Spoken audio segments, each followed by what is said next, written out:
Translation and purport by Srila Prabhupada. The Vedic literatures are made by and are meant for the Supreme Lord. The demigods are also meant for serving the Lord as parts of his body. The different planets are also meant for the sake of the Lord, and different sacrifices are performed just to please him.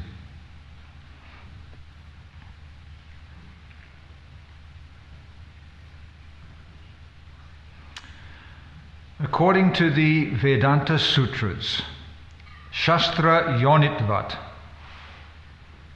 the Supreme Lord is the author of all revealed scriptures, and all revealed scriptures are for knowing the Supreme Lord. Veda means knowledge that leads to the Lord. The Vedas are made just to revive the forgotten consciousness of the conditioned souls, and any literature not meant for reviving God consciousness is rejected at once by the Narayana Para devotees. Such deluding books of knowledge, not having Narayan as their aim, are not at all knowledge, but are the playgrounds for crows who are interested in the rejected refuse of the world. Any book of knowledge, science or art, must lead to the knowledge of Narayan, otherwise it must be rejected. That is the way of advancement of knowledge. The supreme worshipable deity is Narayan. The demigods are recommended secondarily for worship in relation to Narayan, because the demigods are assisting hands in the management of the universal affairs. As the officers of a kingdom are respected due to their relation to the king, the demigods are worshipped due to their relation to the Lord. Without the Lord's relation, worship of the demigods is unauthorized, avidi purvakam. Just as it is improper to water the leaves and branches of a tree without watering its root. Therefore, the demigods are also dependent on Narayan. The lokas, or different planets, are attractive because they have different varieties of life and bliss, partially representing the Satchit Ananda Vigraha. Everyone wants the eternal life of bliss and knowledge. In the material world, such an eternal life of bliss and knowledge is progressively realized in the upper planets, but after reaching there, one is inclined to achieve further progress along the path back to Godhead. Duration of life with a proportionate quantity of bliss and knowledge may be increased from one planet to another. One can increase the duration of life to thousands and hundreds of thousands of years in different planets, but nowhere is there eternal life. But one who can reach the highest planet, that of Brahma, can aspire to reach the planets in the spiritual sky where life is eternal. Therefore, the progressive journey from one planet to another culminates in reaching the supreme planet of the Lord, Madhama, where life is eternal and full of bliss and knowledge. All different kinds of sacrifice are performed just to satisfy Lord Narayan with a view to reach him, and the best sacrifice recommended in this age of Kali is Sankirtan Yagya, the mainstay of the devotional service of a Narayana Para devotee. Omegyan Timarantasya Gananjana Shalakaya Chakshushun Militam Jena Tasmai Shri Gurave Namaha. Vanchakalpaturubhishya Kripasindubhayavacha Patitanam Pavanebhyo Vaishnavebhyo Namo Namaha. Jai Shri Krishna Chaitanya Prabhu Nityananda Shri Advaita Gadadha Shivasari Gaur Bhakta Vrinda. Hare Krishna Hare Krishna.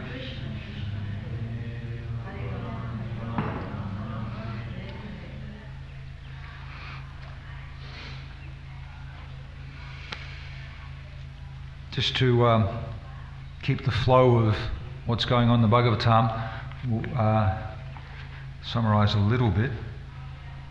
Because every day we come here and we sit down and we prepare ourselves to become self-realised. Well, we just stumble in here and we just think, okay, let's see what's going on. Hope I can stay awake. What am I going to learn today?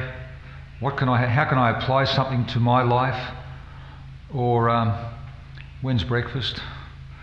So we're hearing a discussion by Lord Brahma after he's been asked by his primary disciple, Narada Muni. So putting it in that context, we're hearing from the mouth of the creator of the 14 worlds, after he's been duly questioned by his beloved son, Narada Muni. And when you're in the association of such exalted personalities, the topic that's going to be discussed is really simple. Who am I? Where have I come from? Why am I suffering? Where am I going? Primary discussion. In the course of such a discussion, then the paragati, the supreme destination, the supreme goal is described. The paraveda, the supreme knowledge is being discussed. Because the people who are discussing are the best.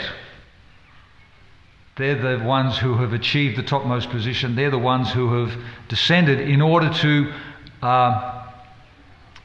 help everybody else. They don't have any other agenda. They're not concerned about false prestige, name, fame and glory. They're concerned about the welfare of others. So at this point, Narada, he was glorifying his father, saying that you're the ultimate goal of everything. Everything comes from you. But I've got a doubt. Please clear up my doubt. I see that you go and you offer worship to somebody else. So is there somebody superior to you?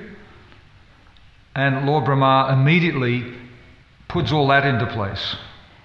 That I am dependent upon the Supreme Personality of Godhead, who is designated here as Narayan.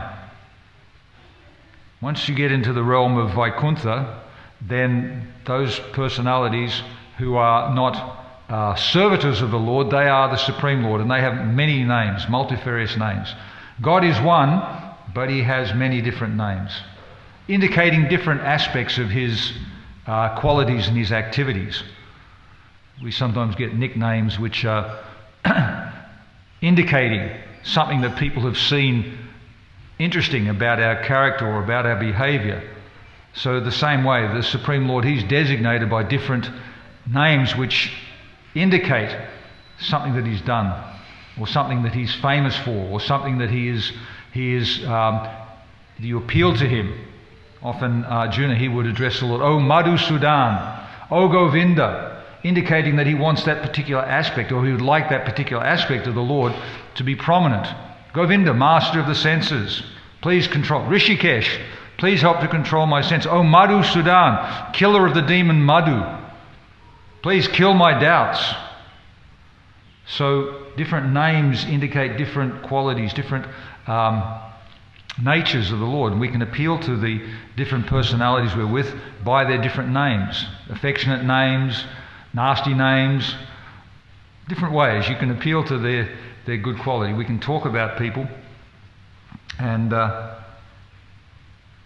if we're talking in a nice way, if we're talking about somebody, they get benefit. The person gets benefit because we're associating with them and we are dwelling in their mood. And if they tolerate, if they don't retaliate, how dare you call me that? If they don't retaliate, then they get purified. So different ways of interacting with each other, with other people, with other things, through the name, through how we identify. Otherwise, it's just a vague thing, an amorphous thing. Oh, here I am. I'm in touch. I'm in touch with the universe. I'm communing with nature. It's pretty general, and it doesn't have any need for reciprocation. For instance, the Buddhist faith is about meditation and being in touch. But then, what do you do about it? There are many people who claim I'm Buddhist, but what do you do? What's your What's your motivation? What's your activity as a Buddhist? So it's neutral. There's a relationship, but it's a neutral relationship. And as you get closer and closer to a person, then the quality of the relationship becomes more intimate and deeper and more interdependent, and so that you cannot live without the relationship of that person that you're connected with. The ways relationships develop. Prabhupada speaks specifically in this purport about the nature of these different things connected with Narayan. The Veda, Angaja, assisting hands, the demigods, the planets, and Makaha's sacrifices. So we get a little bit of information about how all of those lead back to Narayan. Any sacrifice. In the Bhagavad Gita describes there's the sacrifice of breath, that you offer the ingoing breath into the outgoing breath. I think the Aboriginals they employ, who are playing the didgeridoo, they employ that yogic practice, circular breathing, so that the ingoing breath and the outgoing breath they're continuing. So that's a sacrifice. In the context of Vedic activity, then it's going to give you you're going to achieve a particular result. You might, by controlling the breath, you might not have such a disturbed mind. Your mind will be focused on the breath. You're going into that what's called the pranayamic zone. You just and then you get up above, beyond your mind. You get uplifted beyond your mind, because normally the mind is disturbed. A disturbed mind. We have a disturbed mind, agitated mind. Here, there, everywhere. The mind is like the wind, all over the place. More difficult to control than to control the wind. So if the mind is disturbed, we want to pacify the mind. So we want to perform a sacrifice. We're angry. Take a deep breath. Count to 10 before you then act upon that anger, before you allow the mind to take you over, before you allow the mind or the intelligence to control you. So then you become peaceful and it settles. The mind just, you can't combat the mind directly. The mind needs to be pacified. Sometimes it's described in the means to deal with the mind that one should take a stick and beat the mind morning times, and then evening times again take a pair of shoes and beat the mind. Figuratively, you don't hit yourself on the head with a stick, but figuratively you just shut up. But I tried it once. It's really nasty, because as you're beating the mind starts to cower a little bit, and you think, okay, the mind's being pacified, but then it turns around and bites you again. Comes up, you think gives you something more dirt. The mind is full of so much dirt. It's like a mountain of sin is resting there in the mind. The mind has been dealing with that and been absorbed and been relishing that. So to bring the mind under control, we have to regard the mind as our friend. Purify the mind. Give it nice things. Feed it gently. Here, take this. This is nice. Enjoy this. And give more quality substance for the mind. The mind is like a 48-track recording device. Every now and then it just pops up some nonsense. Where'd that come from? Oh, that was from this or that life. Or it's just there reminding. She loves you, yeah. Just something comes back. And so you've got to tolerate it. Okay, that was an interesting thought, but I'm not going to act upon it.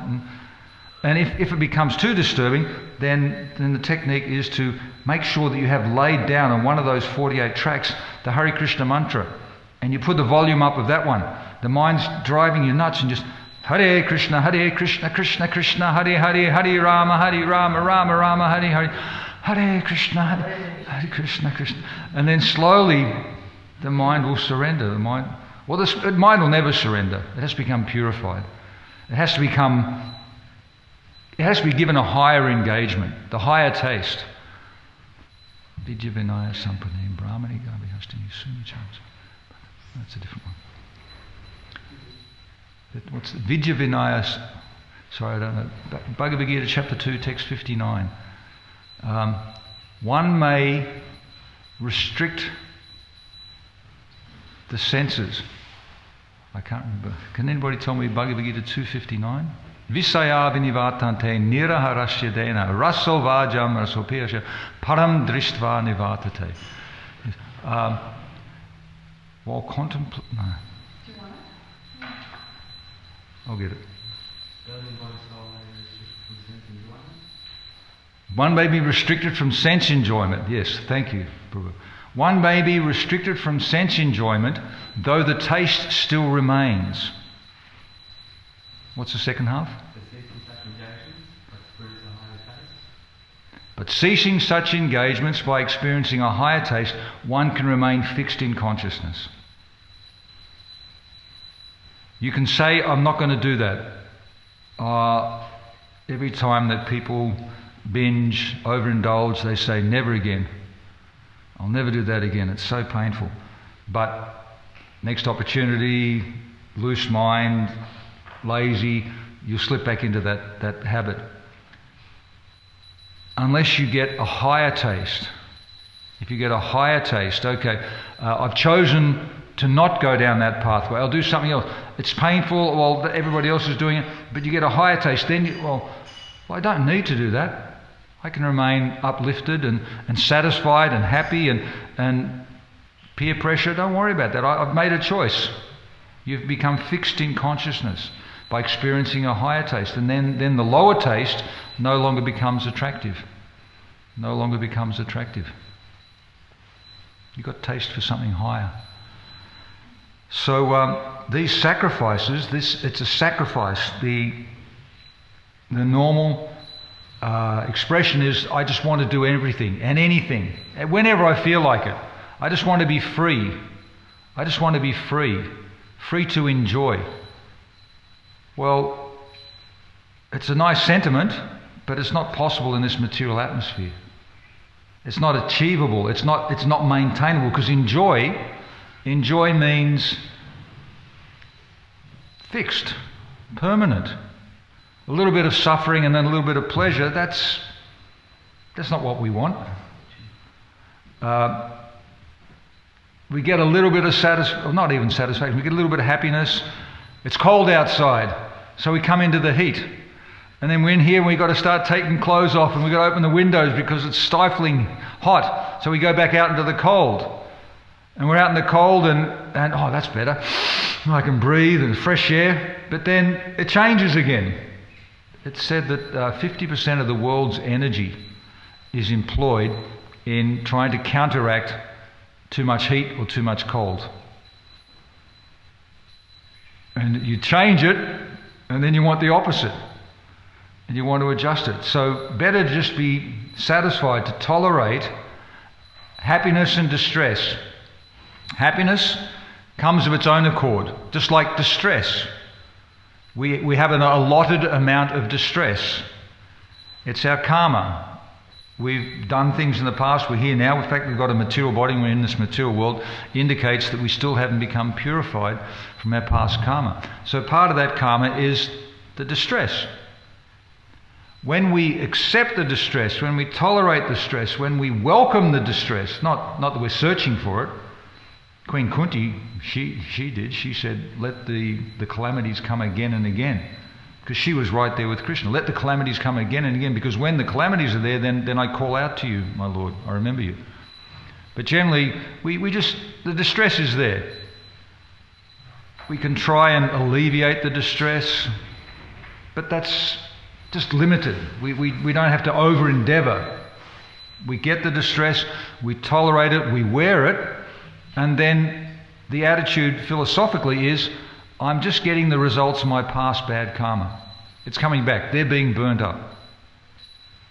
Great. What a relief. Geez, I was such a rascal. Such a nonsense. And then I got this and, okay, well, no more. Never again. And same thing, we tolerate the distress. We don't go searching for the distress. We also have an allotted amount of happiness. We have an allotted amount of happiness. We shouldn't go searching. We should be satisfied with what comes along. If we're dissatisfied, then we're constantly... one of those big millionaires, Polo, guy with the horses, he had 18 mansions all around the world. He was so busy travelling around and maintaining the different places, he never had a chance to stay in a place and enjoy it. So that idea of happiness and satisfaction and wealth and freedom, you'd never get it. You've got so much wealth, then you're worried about somebody coming to take the wealth off you. So to be satisfied with what you've got, and then to use it properly. Likewise, if you have a lot of opulence, but you don't utilize it, then you don't have it. It's wasted, it's locked away, it's not available. It should be used. Prabhupada, he was describing that he would use everything in Krishna's service. So if somebody came up and offered him $1 million, I think he was describing that after seeing a picture of a great yogi who was being offered a lot of money, and he was saying, "No, I don't want it," rejecting it as material. Prabhupada said, if you took a picture of me in such a situation, somebody's coming up and offering me $1 million, I'd be going, "Give me more, give me more." And I would take it all and I'd spend it in a day. And I'd come back to you next day and say, "Give me more, give me more." Utilising it properly, then it becomes valuable. And then it doesn't turn around and bite you. It's actually an asset. It's going to help you in devotional service, in sacrifice, in getting that state of having a peaceful mind and a satisfied heart. So happiness and distress, you have your allotted quota. We don't go searching. We shouldn't go searching for one or the other. Just satisfaction. Satisfaction is higher than happiness. You happy with that? You got this new shirt, this new dress. Are you happy with that? Well, for a day. They've got the same one. Oh my God, I thought it was an exclusive. And you become envious.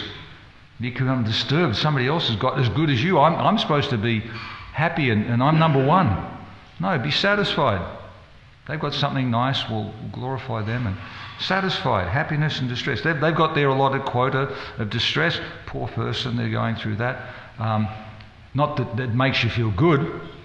Most of the attitude in the world is para sukha dukkhi. I feel happy because I see the distress of others. And that's the principle that the media works on. They pump out all of this negative propaganda and you think, "Oh, I'm not as bad off as them." 33 million people got killed in a flood in Bangladesh. It was on page 15, a little quarter of a page. One person drowned. We're in a more sophisticated society. We're more better off. And all these people, I'm glad I'm not living there. You feel better than them. That's para sukha dukkhi. You derive happiness from the distress of witnessing the distress of others. It's pretty low class. To the Vaishnava, the principle is para dukkha dukkhi. We're satisfied. We've achieved a certain platform of satisfaction and awareness and realization. We know we're not the body. We know we're not the Lord. We have an ability to control, but it's very minimal. We want to control and utilize whatever facilities we've got for Krishna's pleasure. The sacrifice, the knowledge. Otherwise it's useless. Unless we connect that knowledge with Krishna, then it should be rejected, like a place where crows go. So we have some ability to discriminate. Our intelligence is trained a little bit. So then we see other people who are suffering. And we think, "Oh, I'm suffering. I'm suffering because they're suffering." They don't know. They're in ignorance. They're not uplifted. They need access to this information. Please let me provide them with some understanding. Give them access to this knowledge. Talk to them. "How are you doing?" "Oh, suffering like anything." Yeah, I was like that. But now I'm not. I just chant and dance, and I've got a different engagement. And ultimately, because there's the different planets described here, the different planets, they have different varieties of happiness available. This planet, we see even on this planet there are different countries different islands, different places where there's a higher degree of sense gratification. Prabhupada, when he arrived in London, one of the reporters asked him, Swami, in your religion, do you have a definition of hell? And he shot back at him immediately, London is hell. And the reporter was thinking, this is the best place in the world. He's calling it hell. And Prabhupada, he didn't want to disturb him too much, so he said, but still, to your credit, in this not so nice place, you've been very successful and created a wonderful civilization. But then he qualified, Prabhupada qualified later, that it's hell because the sun never rises.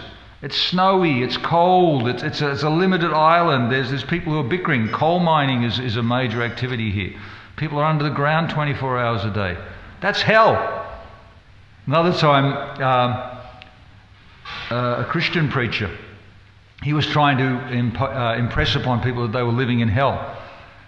And he said, to encourage them to try and aspire for something better, he was telling these people who were mainly involved in the mines that, well, if you do things wrong, you'll go to hell.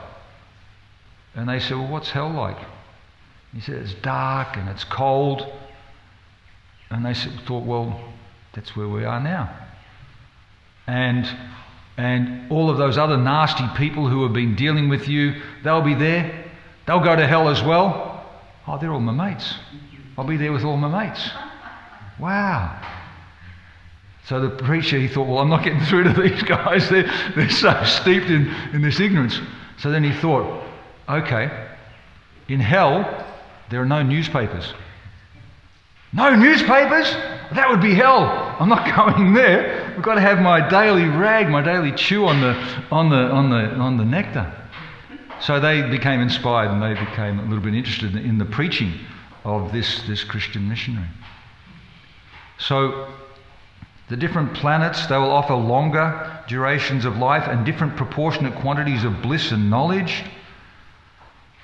But still, even on the topmost planet, you've got to die. Lord Brahma, he lives for an unimaginable long period of life. 311 trillion, so many billion, million years. 40 billion. 311 trillion, 40 billion years. But still, he's going to die. He's still a living entity who has to leave his body. Abrahma bhuvana loka puna avatino ajna mamupechita kointiya janma naviditi. From the highest planet in this world to the lowest planet, all are places of repeated birth and death.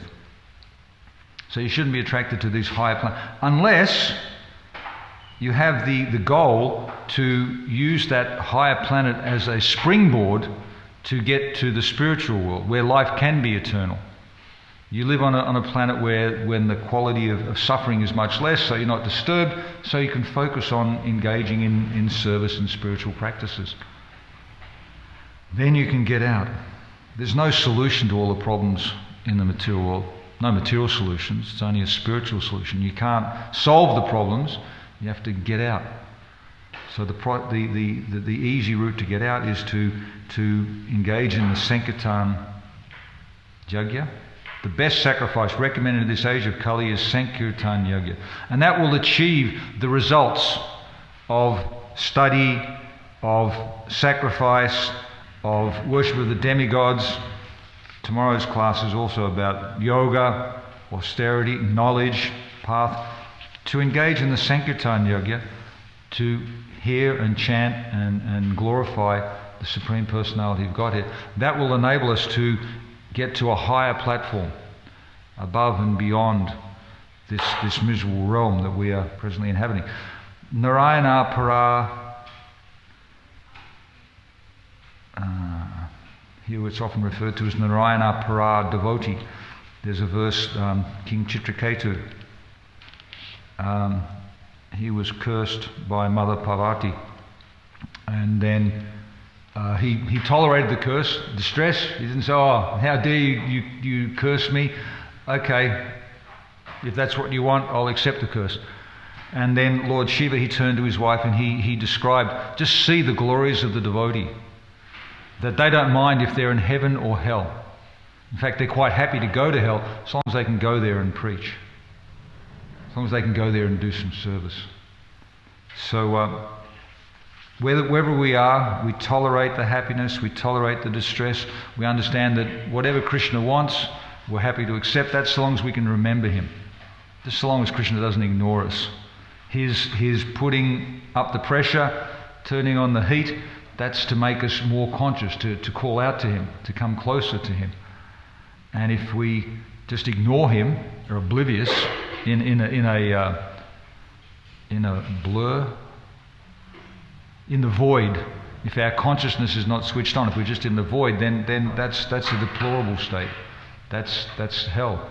We want to be switched on, and if it takes Krishna coming along with a lump of 4/2 to beat us around the head, then, oh, thank you for waking me up.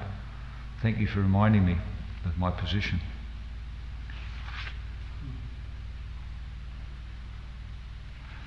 So ultimately, all of these different practices, all of this knowledge and the yoga and the austerity, that's meant to reawaken our dormant love for Krishna. And as long as it helps to progress us on that path, then it's valuable. Otherwise, in itself and of itself, it's not the ultimate goal. It can be rejected. So, does anybody have any questions or comments? Two. In the foreword, something to these lines, it said that if a book doesn't come to the conclusion of Narayan, we make some comment as we read so many books. Any book of knowledge must lead to the knowledge of Narayan, otherwise it must be rejected. Well, it's up to us to connect it. Different names. Stephen means the crown, means the king. So who's the king of all kings? So we can see, like Prabhupada, he was on the airplane and he watched the Charlie Chaplin movie. And the other devotees were there thinking, oh, that movie's Maya? What's Prabhupada doing? I heard him laughing and really getting into it. And then he said, can you ask Prabhupada what he was doing? So Prabhupada's servant went up and Prabhupada explained, I was seeing Krishna in the movie. Krishna was giving intelligence to Charlie Chaplin to express that incredible connection. Humour means you see something extraordinary and you can explain it, or you can make a joke out of it. So that's Krishna. So if you know how to connect with Krishna, then these things can be utilised. But if you can't do that, then you'll be in Maya if you're just studying the newspapers and all these things. It's not your service. Don't do it. My second request is that you please speak something on Panihati, our meditation today. Today's Panihati? Wow. Oh, today's Panihati, and then on Saturday we're celebrating it. Okay. Everybody's okay with that? Panihati. Panihati. Just near Calcutta, there was a district called Panihati, and there was a big festival. I'm pretty sure it was inaugurated by Lord Nityananda and Raghunath Das Goswami. Raghunath Das, he was trying to get the association of Lord Chaitanya, and he finally came to Lord Nityananda, where he was sitting on the banks of the Ganges. That's where he was situated. So he came there, and Lord Nityananda saw Raghunath Das from a distance paying his obeisances. Somebody said, Raghunath is here, and they saw him right at a distance. And then Lord Nityananda said, bring him here. I want to punish him. He's a thief. And what have I done? I've escaped. I'm here to see you, my Lord. I want to serve you. Why is he a thief?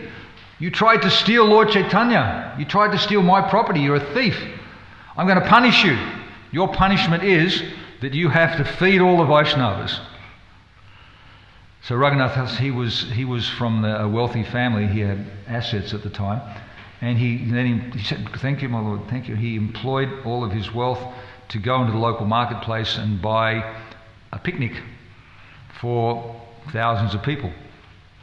Picnic food in India is stuff that can be prepared easily. It's not sandwiches and things like that, but it's flat rice. You soak a bit of flat rice in milk or yogurt, and then you mix condensed milk and mango and other flavourings with it, or you can make savoury flat rice. So he got the ingredients, tons and tons of the ingredients. He got pots for putting it in, and he got brahmanas to put it all together, and they prepared it all. And all the devotees, they heard about it, they came, they gathered, and they sat around Lord Nityananda, and they were delivered with a pot of this wonderful chipped rice.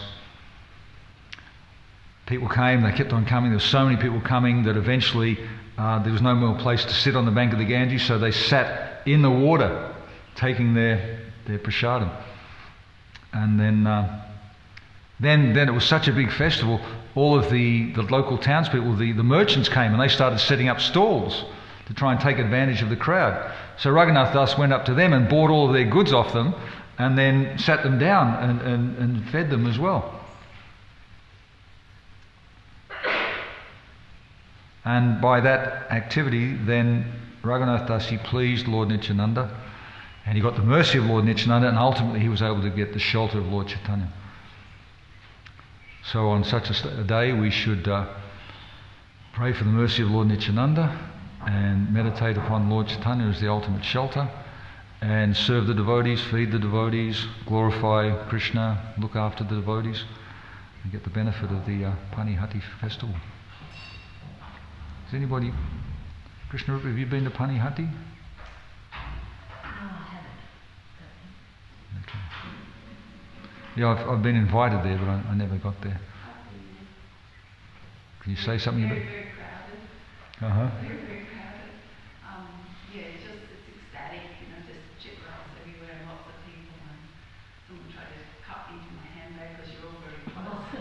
That's all I remember. I've got the razor blade, they took the mark, but they didn't get in because there was lining. Mm.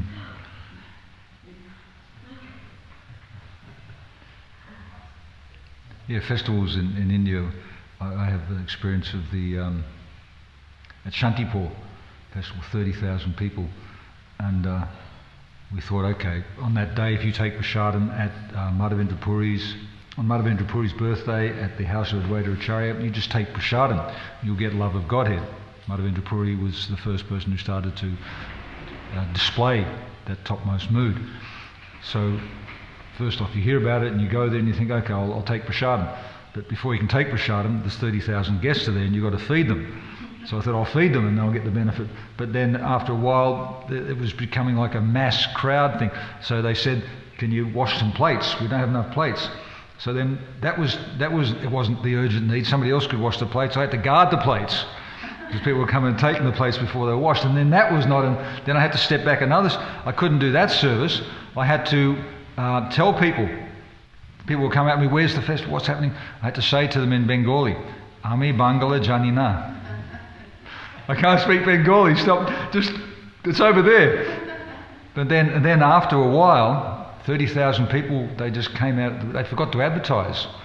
They'd cooked it up for 30,000 people, and so they just went out to the local village with a loudspeaker, and all these people came along.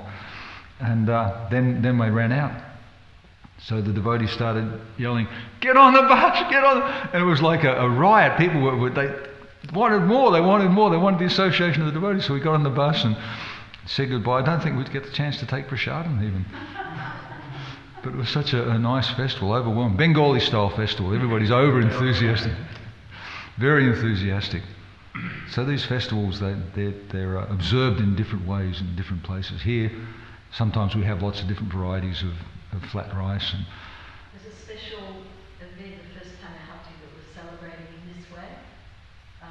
It's going to be down at the specially constructed pasture there, and everyone will be taking the chip rice preparations down by the creek.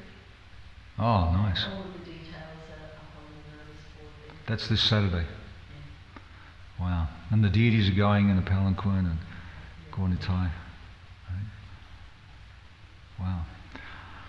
Okay. Panihati Festival ki jai. Srila Prabhupada ki jai. Srimad Bhagavatam ki jai.